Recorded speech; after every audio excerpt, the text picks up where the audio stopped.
Hello and welcome to a saltier update on Star Citizen Squadron 42 today. For the last few months we've been left without much in the way of updates on the development of Star Citizen's single-player campaign Squadron 42. Its player-facing roadmap has been discontinued since March, and we're waiting on some new ways of getting development info on Squadron more regularly. Though we do still admittedly get a good amount of information from its monthly report at the start of each month, and I use that to help work out what's going on with the project, very much so. We don't get much information other than that, though, and we've been basically being given less information because they've taken some stuff away, like that roadmap. Some weeks ago, Cloud Imperium promised a Squadron 42 video that was going to show off some more of the development and give us some much-needed updates. However, that video was delayed and actually pulled on the day it was supposed to. It wasn't up to standard, and they wanted some more appropriate B-roll, which is kind of fair enough. It's just taking a little bit more time than reasonable, and we need more updates in general. It doesn't matter how rough they are or what they are. It doesn't matter if they're just forum posts or whatever. They're just not providing enough information on Squadron 42's development. And obviously at a time of global lockdown, and where we were hoping to see Squadron 42 sort of alpha/beta ready, at least for their internal builds later this year. Well, we don't know how much that's been delayed. We're expecting delays, but we don't know how much, and they haven't really talked about it. So I'm probably not the best person to actually talk about what the turnaround should be on a high-quality video. I'm mega low effort with my editing, so please bear that in mind. As a criticism, it's pretty hypocritical from me. There have been a good few Reddit and Spectrum threads, though, complaining about the lack of updates on Squadron 42, and I'm going to be saying something I never thought I'd say. Thanks, Kotaku. They posted an article up, even Star Citizen fans are getting shitty about Squadron 42, and linked to one of my videos. Lovely thumbnail on that video from Mr. Haskaha, one of his screenshots. Check out his website. I love you, bud. Cloud Imperium have now posted a statement, Squadron 42 and roadmap update, which I want to read through, and I want to criticise some points on that, but it's obviously got some important stuff in it, and it does at least sort of tell us what Cloud Imperium's plans are to some degree, and they've addressed some of the issues that people had, I suspect. Hi everyone! When we realised that our old roadmap didn't represent our development progress very well, we started exploring options for how to build something more informational that fit how we develop games. Our original message about this was when one of March's roadmap roundups, and we followed up with hints about this in our Squadron 42 focused Calling All Devs on March 13th. We mentioned then that we're happy with Squadron 42's development and committed to a few things I'd like to bring up again. We talked about injecting more Squadron 42 content into our regularly scheduled releases, which is why you may have noticed things like Squadron 42 themed episodes of Calling All Devs, or Inside Star Citizen updates on Vandal and Gas Tech, a deeper look at the Assidio com array, and other related content.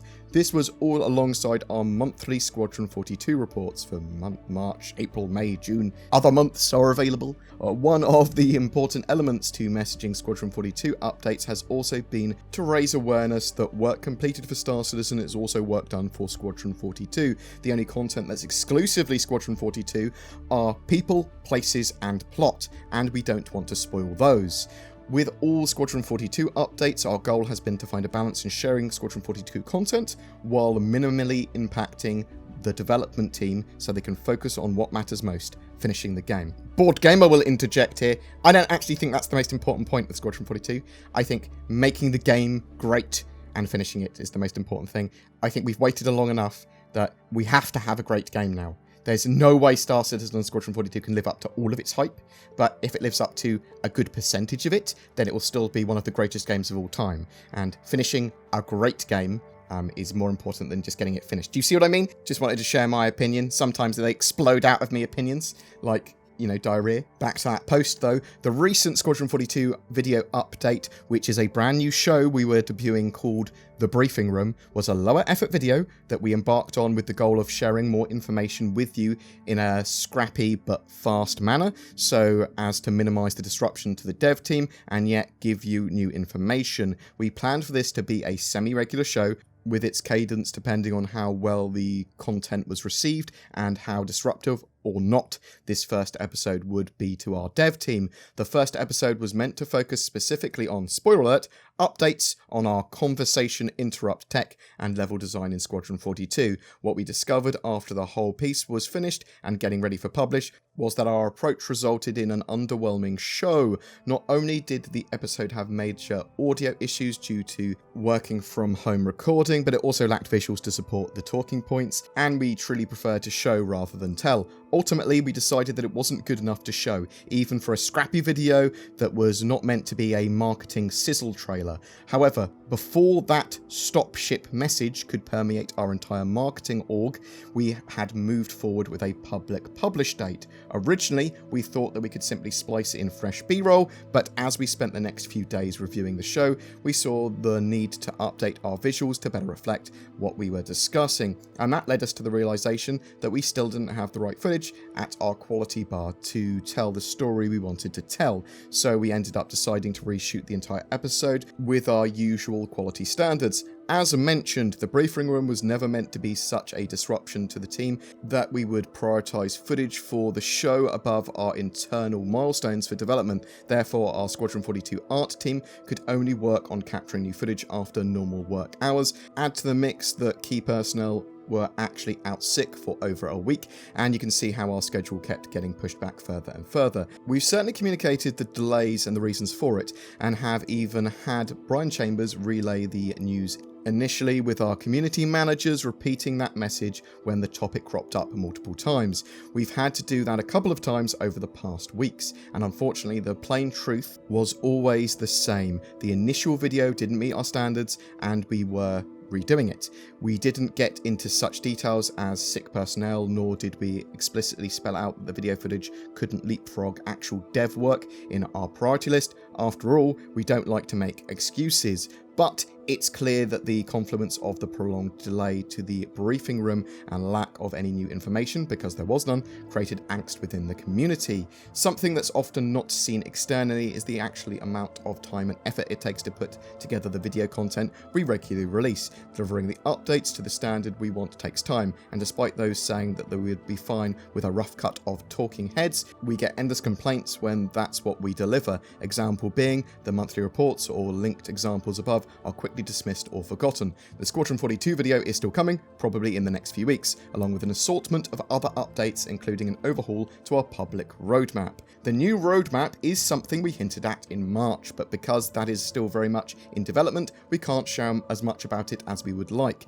Believe me when I say I'm personally very eager to release it to you. We took the time to explore options for how we could better represent our progress, and I believe we are getting close to landing in a pretty great spot.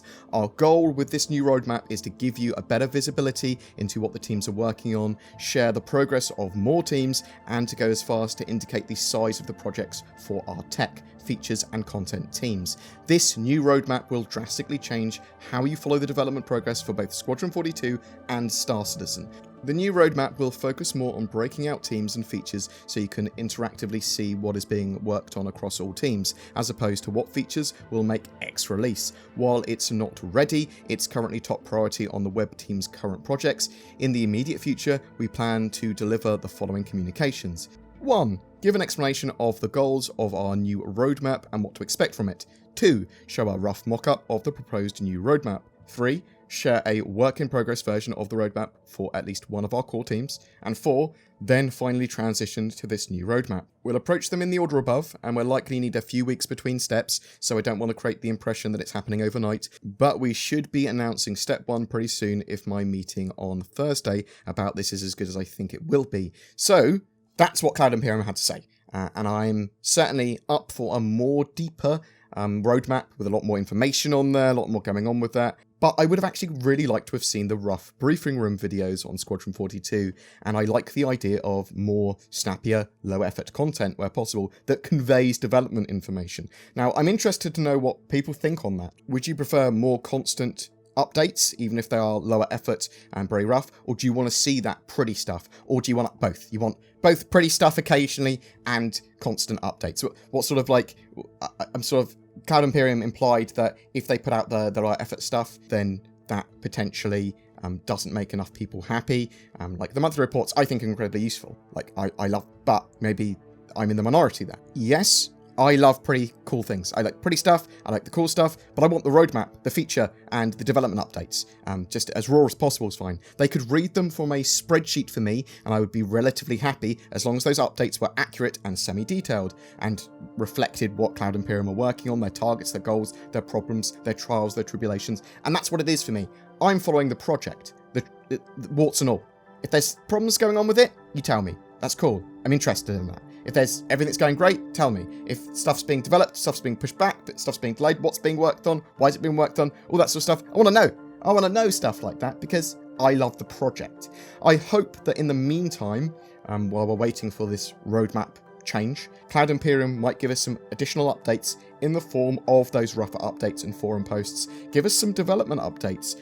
It doesn't matter. It's better than nothing, right? You go, some people will complain. Yeah, but we're waiting on stuff. People will complain more if there's nothing. Roughly how much of a delay has it been from where we expect to see the alpha beta sort of target for Squadron 42? How's that been delayed? I know it's not going to be a public-facing alpha and beta, but it was on the roadmap for like Q3 this year, end of Q3. I'd like to know how much that's been delayed. I think that's reasonable. Forum and text-based communication is fine while we're waiting on other stuff, and it's better than them remaining entirely tight-lipped. No more updates for you until our updates meet our standards isn't a great stance, in my opinion. I do, however, really appreciate Xylo and Cloud Imperium responding and sharing their plans. It's just weeks of roadmap development, not game development, waiting on the new roadmap isn't really what I had in mind for updates in the short term for Squadron. That said, I am actually really excited to see that new roadmap. It does sound like it will be very beneficial for my channel, being able to see a lot more in depth of what's going on there, and I'm glad that they are doing it. It makes sense, and I'm glad that they've shared their plans, because now I don't have to make as many memes on where is Squadron 42 video every week, and it's obvious why they are doing the roadmap and focusing on getting the roadmap looking great, and someone has obviously talked to them from marketing almost certainly saying, let's get the roadmap looking amazing, because it is one of the main ways they convey information. It's what a lot of YouTubers and content creators use to base information on, and other media outlets will look at those roadmaps. Those roadmaps are such a huge marketing and money-making funding tool, for sure. And the better they look, and the more detailed they are, and the more accurate they are, the better they will do. However, these roadmap updates and the changes they're doing them can't actually take over priority from us receiving general updates. I don't want to wait weeks and weeks and weeks and weeks for Squadron 42 updates. I mean, I'm prepared to if I have to, I suppose. I'm not going to overly throw my toys out of the pram, but I do think it would be very easy for them to alleviate a lot of problems by just doing, as part of the roadmap roundup every week, having a bit of a post on Squadron 42 progress there. They are done. Nice and easy. I think another issue as well is that they don't see the monthly reports, especially the Squadron 42 monthly report, as being particularly useful. They said it was quickly forgotten, and I don't think that's true. I think that obviously some people don't read it, and some loud people don't read and watch those sort of content made on that, but I do think that goes a huge way of conveying information, and I think if Cloud Imperium realised that some of those posts, if they'd done more and more and more of them, a lot more people would be a lot more satisfied with the communication that Cloud Imperium would be giving out. But I'd love to know what you think, because a lot of that is my opinion, and even if you don't care about Squadron, that new roadmap update and the way that they're going to do the roadmaps in the future will obviously be used for the Squadron 42 and Persistent Universe roadmap, so it's going to affect you in some way. Would you have liked to have seen a rough, low-effort Squadron 42 regular update, or do you think it was a good idea for Cloud Imperium to delay their video until it was up to a better standard? And do you think that because they're working on the new roadmap, that will affect the Persistent Universe in the fact that they won't update the Persistent Universe roadmap beyond the next major patch until the new roadmap stuff is ready? Do you think that's a possibility? Are you satisfied with Cloud Imperium's statement, or are you Googling where to purchase a pitchfork? I'd love to hear from you, whatever your opinion is, in the comments below. As long as you can remain civil, please just be civil and feel free to talk with other people and share ideas and try and work out why their point of view is that point of view without being, rude to each other. I'm also a massive shill for NordVPN. Check out the links below if you want discount on that and you're looking for a VPN. Shadow gaming PCs, if you want to not own your own gaming PC, but you want to rent one and you can use your power of your internet to leverage that, and it's a really good choice for a lot of people. Check that out. Shadow Gaming, links below as well. We're giving a brand new merchantman away as well throughout July. All we've got to do to be in for a chance to win that is comment on any of my Star Citizen videos made during the month. There's more details of all of that down below. Also, if you want to further support the channel in any way with a Patreon or becoming a YouTube member or sharing the video or subbing or liking, you can do all that as well. Links to everything's down below. Please check that out. Thanks very much for watching, guys. You take care, and I'll see you in the verse.